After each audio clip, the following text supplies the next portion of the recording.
มี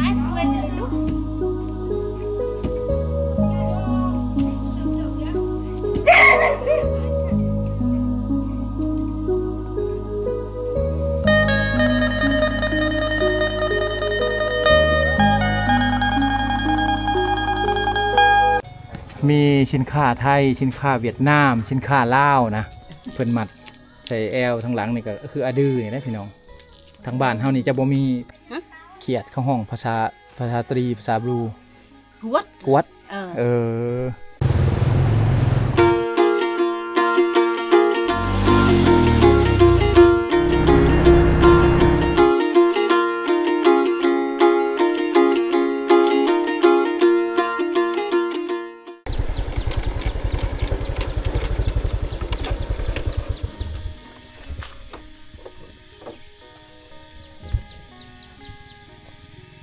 ปลาโตเพิ่นกำลังสิไปไห้นี่พี่น้องไปเฮ็ดหัวไห้หัวสวนเพิ่นเลยสบายดีแม่บันชวนโอ้สิไปไห้บ่ไปออมหัวโอ้ออมหัวแขมอันนี้เพิ่นห้องบ้านยังก็แม่บ้านแม่อยู่นี่บ้านยังบ้านนี่บ้านยังบ้านตะเปื้อคือกันโอ้ใหญ่เนาะบ้านตะเปื้อเนาะเปาะแม่เพิ่นจะไปออมหัวสวนแคมพี่น้องเลยเขตสวนแคมสวนมะกล้วยได้ช่วงนี้การเกษตรอยู่ทางเขตนี่กำลังพัฒนาไปโดยดีพี่น้องเนาะขายให้ทางเวียดนามแน่ขายให้พ่อค้าคนลาวแน่ขายให้ไปฝั่งไทยแน่พี่น้องเลยเนาะพี่น้องตอนนี้บ่าวโนดมาฮอดบ้านละอานไปที่ยำหอยแล้วเนาะถามแม่เป็นบ้านตะเปื้อแทบบ่แม่นพี่น้องมาอ่านป้ายเบิ่งก็คือบ้านละอานหมู่บ้านละอานนี่เป็นหมู่บ้านหนึ่งที่ว่าอยู่ท่ามกลางคุณเขาคือกันทั้งหลังนี่จะเป็นภูเขาหินบูนพี่น้องเลยเนาะบรรยากาศนี่จะคือกับเมืองมหาไซยมราชพี่น้องทางแขวงคำมวนอยากคล้ายๆกันเลยเฮือนซานข้าเจ้าก็เป็นเฮือนซานใหม่ทั้งหมดทางเขตนี้พี่น้องเนาะเฮือนใดที่ว่าเห็ดมาด้วยฟ้ากระแตนี่เป็นเฮือนที่ว่าข้าเจ้ากำลังอันนั้นเขาสั่งครอบครัวใหม่พี่น้องเลยเนาะบรรยากาศงามมาลีพี่น้องคักมาลีช่วงนี้ประมาณ8 โมงเช้าพี่น้องเนาะผู้คนกะบางคนก็ไปไห้บางคนก็อยู่เฮือนอยู่ซ่านพี่น้องบางคนแล้วไห้ก็อยู่เฮือนอยู่ซ่านนะบางคนก็ไปอ้อมหัวอ้อมสวนไว้พี่น้องเนาะกะเกี่ยมไว้แหละถือช่วงฤดูที่ว่าปลูกเขาบ่ปลูกมันบ่ก็จึงสบายไปพี่น้องเนาะเดี๋ยวบ่าวโนดจะพาพ่อแม่พี่น้องย่างเลาะเบิ่งหมู่บ้านเพิ่นเนาะอันนี้คือหมู่บ้านละอ่านเฮือนหลังนี้ก็เป็นเฮือนที่ว่าเขาเจ้าสร้างครอบครัวใหม่ผู้สร้างครอบครัวใหม่ยังบ่มีเงินมีคำเขาจะเฮ็ดเฮือนแบบสิอยู่ไปก่อนพี่น้องเลยเนาะซ้ำซาที่ว่ามีเงินมีคำใส่แล้วก็ถึงเฮ็ดเฮือนใหม่ขึ้นมาเนาะโอ้อยู่บ้านเพิ่นนี่มีสุขศาลานำพี่น้องเนาะอันนี้คือสุขศาลาหรือว่าห้องหมอน้อยๆอยู่ทางบ้านละอ่านพี่น้องเนาะเป็นสุขศาลาเป็นห้องหมอน้อยมีห้องห้ามห้องเฮียนพี่น้องหมู่บ้านนี่มีสุขศาลาอยู่ใกล้ๆกับหมู่บ้านแบบสิติดกับหมู่บ้านเลยพี่น้องหมู่บ้านก็อยู่ถามกลางคุณเขาอยู่ตามเส้นทางที่จะออกไปจุดซุ้มละโก้หรือว่าจะออกไปชายแดนลาวเวียดนามนั่นเองสบายดีโอ้มาได้ไซมาแต่เขาเฮ็ดที่คลองประเพณีโอ้อยู่ทางใดเด้อยู่เฮือนในบ้านกวงอยู่ในบ้านนี่บ่เขาเฮ็ดฮีทยังแบบจำพีนะจำพีเขาเอางูค่อยโอ้อยู่บ้านนะบ่อยู่บ้านนี่แหละเฮือนในบ้านนั่นเลยโอ้ขอบใจแบบเขาเป็นไข้มันจิบนั่นเลยโอ้บ่สบายอยู่ในเฮือนเขาจำก่อนคันบ่จำมันหมดแล้วโอ้ถ้าว่าบ่เศร้าจึงเอาไปปัวต่างหากอีกมันบ่จึงเอาเข้าเมืองเนาะอันนี้คือฮีทของประเพณีเพิ่นพี่น้องกินข้าวก่อนบ่เป็นหยังขอบใจหลายๆเลยโอ้ขายเครื่องไว้นำขายเครื่องพร้อมได้พี่น้องมีสินค้าไทยสินค้าเวียดนามสินค้าลาวนะห้านจะบ่อนี่นะขอซื้อน้ำแน่น้ำหัวเสือตุกเท่าไรฮะเอาตุกหนึ่งเดี๋ยวเอาเงินให้มีเบียร์พร้อมพี่น้องอันนี้คือเบียร์เวียดเบียร์เวียดนามนี่แก๊สเท่าไรเดียวนี่อยู่ทางนี้แก๊สซื้อน้ำข้าวแก๊ส145,000มาขายต่อเนี่ยจ้ะขาย180,000ก็ประมาณ300 กว่าบาทพี่น้องเนาะประมาณ300 กว่าบาทนะเบียร์นี่เป็นเบียร์เวียดนามเพิ่นขายเบียร์เวียดนามแน่ แต่ก็เบียร์ลาวเนี่ยเบียร์ลาวนี่สิแพงกว่าเนาะ เบียร์ลาวมัน300,000สูง แก๊สหนึ่งเนาะ คือโบน เออ ขายไป300,000 เครื่องนี่เอามาจากเชฟโป้นบ่ โอ้เอาไปซื้ออยู่นอกพู แกรถจักรนั่นแหละ โอ้ใส่รถจักรมาพี่น้องห้ากระตั้งบ่หันนี่ ตอนเฮาหาเงินกันได้เข้าเวียกนำบริษัทคุณคำนั่นแหละ โอ้ มัน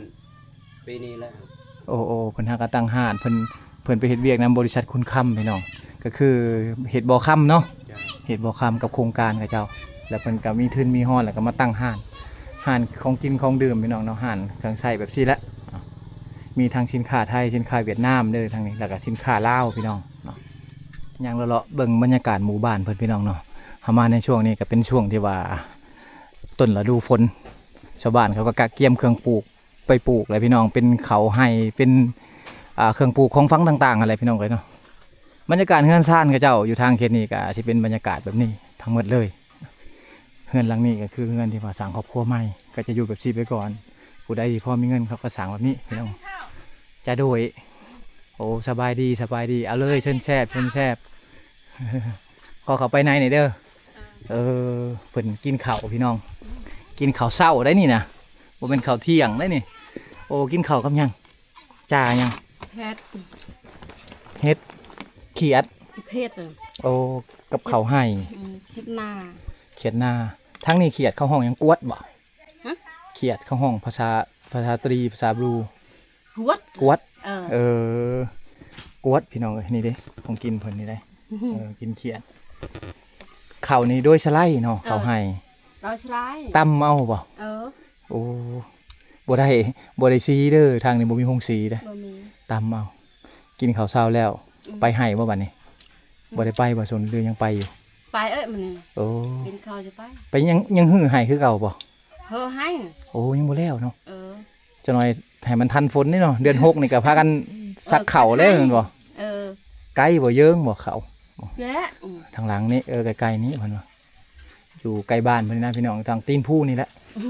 เอาเชิญแซ่บได้ตามสบายเพิ่นน่ะ เอาขอบใจเด้อโดยเป็นว่างที่ชาวบ้านเพิ่นตำเขาเป็นโคกแบบซี่เป็นสากแบบซี่โคกไม้แบบซี่นี่ใส่ได้ประมาณ20ปี30ปีพุ่นแหละเนาะบ่ได้เทง่ายๆตำจนมันลุพุ่นแหละเนาะอันนี้นะ บางบ้านเฮาไปนี่ขอบมันจนเพ่พี่น้องเอ้ยเพิ่นก็เอาสังกะสีบ่เอาหยังมาดามไว้ ใส่ได้ด้นพี่น้องเนาะแต่ว่าใส่ต้องได้ใส่แห้งอย่างเดียวเลย เมื่อยสำหรับคนที่บ่เคยตำนี่เมื่อยสำหรับคนที่เคยเฮ็ดแล้วบ่มีปัญหาพี่น้องทำนี่พอเฮ็ดได้นะเคยตำแต่ธรรมดาเนาะนี่คือหมู่บ้านเพิ่นพี่น้องเนาะหมู่บ้านละอ่านสบายดี หมู่บ้านละอ่านเป็นหมู่บ้านที่ว่าอยู่ข้างในบรรยากาศดีถ้าว่าเฮามาในช่วงฤดูฝนเนาะกะบรรยากาศก็สิดีกว่านี้พี่น้องแต่ว่าเฮามาในช่วงนี้บรรยากาศมันกะเย็นๆแน่นิดนึงมันร้อนแน่แหละพี่น้องเอ้ยเนาะบรรยากาศในชนบทวิถีชีวิตดั้งเดิมของคนลาวเฮาก็สิเป็นแบบนี้ทั้งหมดเลยพี่น้องเอ้ยเนาะดังไฟทุกอย่างก็สิใช้ฟืนบ่ได้มีแก๊สหุงต้มบ่ได้มีหม้อไฟฟ้าพี่น้องเนาะก็สิใช้ฟืนมาจากไร่จากสวนของชาวบ้านเขาเจ้าก็แบบนี้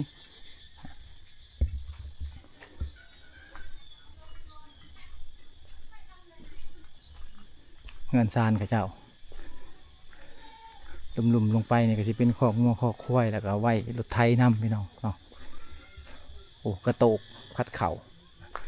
กระโตกพัดเข่านี่เลี้ยงสำลาบเลยชาวบ้านเขาจะเห็ดเองพี่น้องกระโตกพัดเข่านี่คือฝีมือของคนลาวเขาในบรรดาเผ่าที่ว่ายังสืบทอดกันเห็ดมาถึงปัจจุบันนะแต่ว่าในอนาคตนี่บ่ฮู้คือกันว่าจะมีคนสืบทอดเพิ่นหรือบ่พี่น้องเนาะก็คือนี่กระโตกพัดเข่าสบายดีโอ้พัดเข่า ตำข้าวเอ้ย สีตำเข่าบ่บัดนี้บ้านนี้บ่มีจัก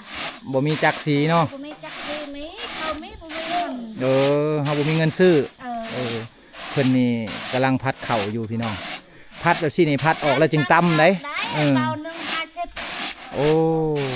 บ่มีเงินจาง บ่มีเงินจ้างสี ก็เลยตำเอา ตำเอง ถ้าว่าไปสีแล้วเป๋าละ50,000กีบพี่น้องก็เลยว่า ตำเองดีกว่าเพิ่นว่าได้ เออ ต้องพัดเอาขี่มันออกก่อนบ่เอาเขารีบออกก่อนเนาะ เออ พัดเอาเขารีบออกแล้วก็จึงตำ ไว้ตำอะ ได้ ถ่ายไปแม่ล่องหั่น เออ ล่องตัวเครื่องล่องเพชรเลย เอาลง YouTube ลงเพจพี่น้องเนาะถ่ายแม่เพิ่นเอาไปลง YouTube บ่หน่วยพี่น้องนี่แหละวิถีชีวิตของคนลาวเฮาในบรรดาเผ่าในชนบทบ่มีหงสีเขาก็ต้องได้ตำเอาตำเช้าตำแรงตำเที่ยงเนาะ เออ เขาบ่พอกินก็ต้องได้ตำจักหน้อยเพิ่น เช้าก็ตำแล้ว ผัดแล้วเพิ่นก็ตำได้บัดนี้พี่น้องนี่ ฮะอันท้ายกูก็ กรอคือตำเขาเอานี่ได้คกนี่โอ้ใส่ได้หลายปีขนาดไหนคกคนนี้นะสาวปี30 ปีแต่ผมมีเพเลยพี่น้องเอ้ยใหม่บักใหญ่เลย มาตีเวียงจันทน์บ่เออ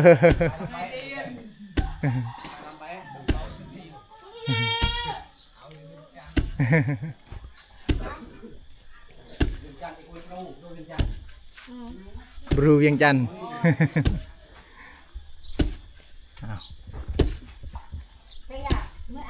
คนในชนบทนี่ถึงว่าจะมีเครื่องชี้เขาพี่น้องก็ตามเนาะสำหรับเป็นผู้หญิงนี่ต้องได้เฮียนตำแต่น้อยได้ถ้าว่าแต่งงานไปแล้วครอบครัวทั้งผัวทั้งหย่านี่บ่มีโฮงชี้เขานี่เขาต้องได้ตำเอาอันนี้ก็คือวิธีชีวิตของเขาพี่น้องเนาะต้องเฮียนทุกก่อนจึงสบายพี่น้องเด็กน้อยในเขตชนบทนี่คือวิธีชีวิตแบบดั้งเดิมของคนลาวเฮาพี่น้องในปัจจุบันนี่ก็ยังมีแต่ว่าในอนาคตอีก10 ปี20 ปีข้างหน้านี่อาจจะเลื่อนหายไปจากกาลเวลาเพราะว่าทางเขตนี่กำลังพัฒนาดึงไฟฟ้าเขาดึงสัญญาณโทรศัพท์เขาพี่น้องมาฮอดมาถึงหมู่บ้านเพิ่นแล้วเนาะก็สิเลื่อนหายไปจากกาลเวลาอะไรเลยพี่น้องเฮือนซ่านอยู่ทางเขตนี่ก็สิคือกันก็สิเป็นเฮือนดินเฮือนก่อทั้งหมดเลยตัวหนาไปพี่น้องเฮามาสุดก้อนๆเห็นพ่อเพิ่นสารเด้สารกระโตกสารติบเข่าพี่น้องนี่เห็นบ่คนเก่าคนแก่ที่ว่ายังอันนั้นอยู่ยังเฮ็ดวิธีแบบดั้งเดิมอยู่พี่น้องเนาะแต่ยังบ่ฮู้ว่าในอนาคตสิมีเด็กน้อยรุ่นใดที่ว่าสืบทอดเพิ่นเครื่องจักสานเพิ่นทั้งหลังนี่เต็มเลยนะเป็นเครื่องจักสานเพิ่นเกียมไว้มาเฮ็ดมาแต่ไม่พุ่งไม่พางพี่น้องเนาะเพิ่นเกียมไว้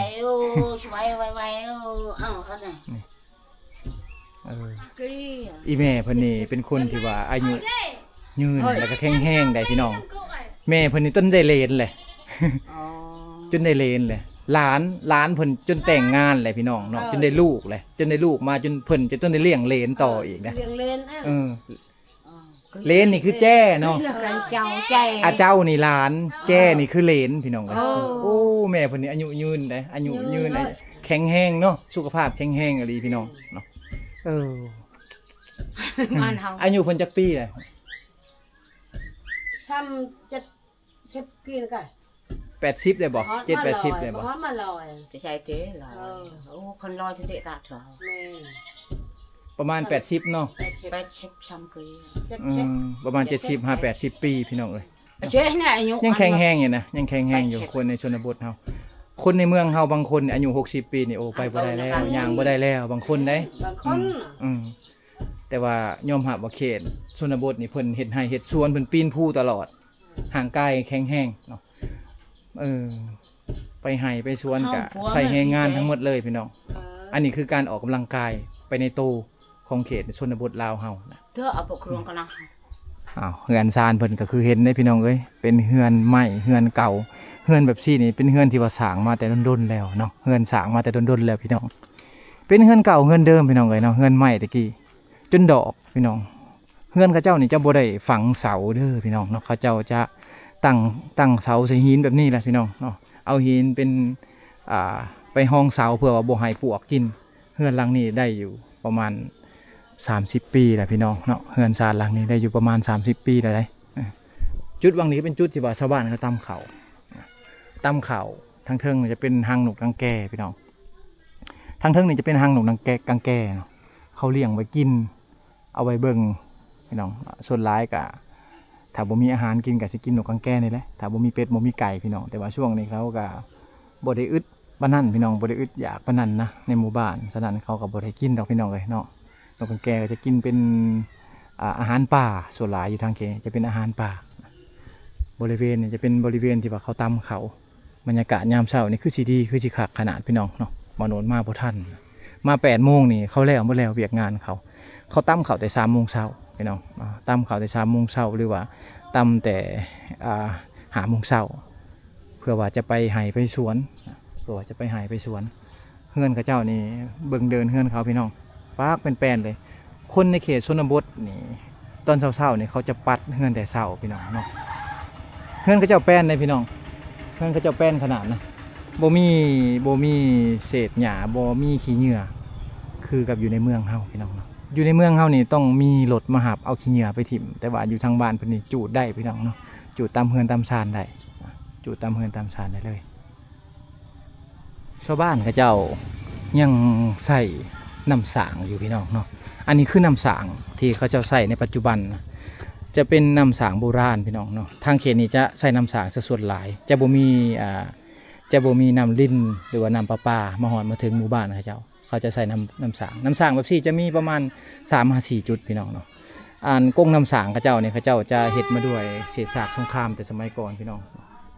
อันนี้คือวางซักน้ำสางเขานี่จะขุดลงไปแบบซี่เลยพี่น้องเนาะจะบ่มีอันนั้นได้จะบ่มีถังปูนหรือว่าแท่งคอนกรีตเนาะจะเป็นดินแกนลงไปแบบซี่เลยพี่น้องโอ้นี่น้ำสางเพิ่นเวลาเอาน้ำกับปั่นลงไปแบบซี่แล้วพี่น้องเนาะเวลาตักน้ำขึ้นมาก็เอาขึ้นมาแบบซี่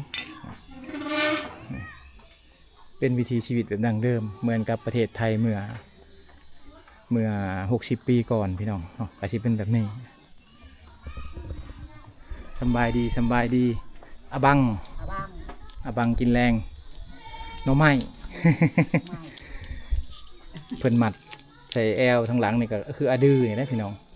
ทางบ้านเฮานี่จะบ่มีภาษาตายโต้เด้ทางบ้านเฮาจะห้องแต่ว่ากะตาอย่างเดียวเลย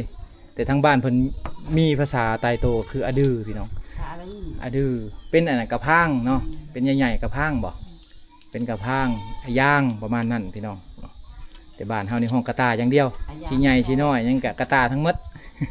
เพิ่นจะมีศัพท์อันคำเว้าอยู่ในหมู่บ้านเพิ่นแต่ว่าจะบ่มีภาษาเขียนพี่น้องภาษาเพิ่นนี่เนาะจะมีแต่ภาษาเว้าออกเสียงให้มันถืออยากคล้ายกับภาษาต่างประเทศพี่น้องอะบังนะนี่ก็คือลูกไม้อันนี้เอามาแต่ให้บ่ จะให้ เยิงบ่ไกลบ่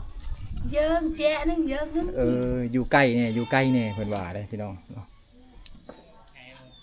ก็บ่ได้ง่ายเด้การก่อนสิได้นี่ก็ไปแต่เช้าพุ่นน่ะจึงได้มักหน่อไม้ซำนี้ช่วงนี้ช่วงหลายคนหาก็บ่อยากพอกินปานใดเนาะหลายเฮือนก็ไปหาหน่อไม้ หาเอาบังเอา3 คนนี่ปอกมาแล้วก็มาใส่กับอะดื้อไว้เฮ็ดแกงกินบ่หน่อไม้นี่ก็แกงกินแกงกินพี่น้องช่วงใดมันออกหลายช่วงเดือน6นี่บ่หน่อไม้ออกหลาย ซื้อเงิน6นี่เอาไปขายมั้ยเนาะช่วงนั้นเนาะกินอย่างเดียวป่ะจิพี่โอ้บ่มีไปขายนะมีแต่กินอย่างเดียวพี่น้องอยู่ทางเขตชนบทนี่เพิ่นสูบหืดนะ อีแม่นี่เพิ่นสูบหืดเยอะมันเฮา หืดนี่คือ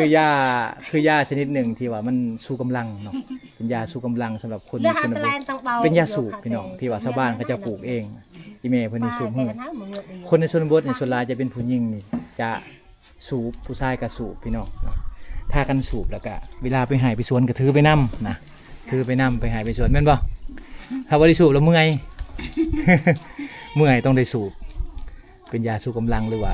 เป็นแนวกินแนวลิ้นเพิ่นนั่นแหละพี่น้องเอ้ยเนาะทางนี้เขาบ่ได้กินขนมคือทางบ้านเฮาบ่ได้กินแบบซอกแบบซี่